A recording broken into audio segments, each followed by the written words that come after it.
सभी शिव भक्तों को मेरा प्रणाम। आज मैं आपको प्रदोष व्रत कथा सुनाने जा रही हूँ। स्कंद पुराण में वर्णित एक कथा के अनुसार पूर्व काल में विक्रम नगर नामक एक नगरी में एक ब्राह्मण परिवार निवास करता था। उस परिवार के मुखिया की अचानक मृत्यु हो गई। ब्राह्मण की मृत्यु के पश्चात ब्राह्मणी भिक्षा मांगकर अपने परिवार का पालन पोषण करने लगी। उसका एक बेटा था जिसके साथ वो भिक्षा मांगने जाया करती थी और शाम में भिक्षा मांगकर वापस लौट आती थी। एक दिन जब वो शाम में भिक्षा लेकर लौट रही थी तो उसकी नजर नदी किनारे एक नव युवक पर पड़ी। जब वो उसके पास गई तो उसने देखा कि वो बालक घायल अवस्था में दर्द से कर्राह रहा था। ब्राह्मणी को ये देखकर बहुत कष्ट हुआ और दया भाव के चलते वो उस नव युवक को घर ले आई। उस बालक का नाम धर्मगुप्त था, जो कि विदर्भ का राजकुमार था, लेकिन ब्राह्मणी को इसके बारे में कोई जानकारी नहीं थी। अपने बेटे की तरह ब्राह्मणी ने उसका पालन पोषण किया और एक माँ की तरह पूरे स्नेह के साथ उसका ध्यान रखा। इसी तरह परिवार में तीनों का समय व्यतीत होने लगा। कुछ समय पश्चात ब्राह्मणी दोनों बालकों के साथ मंदिर गई। वहां उनकी भेंट ऋषि शांडिल्य से हुई। ऋषि शांडिल्य ने ब्राह्मणी को बताया कि जो बालक उन्हें मिला है वो विदर्भ देश के राजकुमार हैं।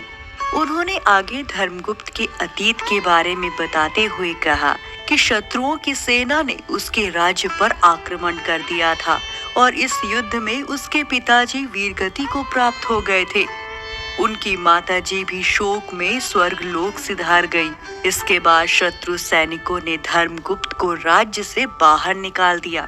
राजकुमार धर्मगुप्त की ये दुखद कहानी सुनकर ब्राह्मणी बहुत उदास हुई। ऋषि शांडिल्य ने ब्राह्मणी के कष्टों को देखते हुए उसे प्रदोष व्रत करने की सलाह दी। ऋषि की आज्ञा से दोनों बालकों ने भी अपनी माँ के साथ शिव जी की आराधना और प्रदोष व्रत करना शुरू कर दिया। कुछ दिन बाद दोनों बालक वन में घूम रहे थे। तभी उन्हें कुछ गंधर्व कन्याएं नजर आईं। ब्राह्मण बालक तो घर लौट आया, किंतु राजकुमार धर्मगुप्त की अंशुमति नाम की गंधर्व कन्या से बात होने लगी। गंधर्व कन्या और राजकुमार एक दूसरे पर मोहित हो गए। कन्या ने विवाह हेतु राजकुमार को अपने पिता से मिलने के लिए बुलाया। दूसरे दिन जब वो पुनः गंधर्व कन्या से मिलने आया तो गंधर्व कन्या के पिता ने बताया कि वो विदर्भ देश का राजकुमार है। गंधर्व राज को भगवान शिव ने सपने में दर्शन देकर अपनी पुत्री का विवाह राजकुमार धर्मगुप्त से कराने की आज्ञा दी।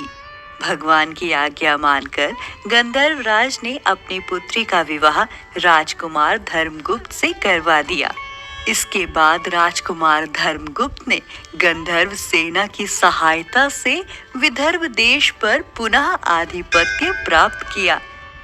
राजकुमार ने ब्राह्मणी के पुत्र को अपनी सेना का प्रधानमंत्री नियुक्त किया।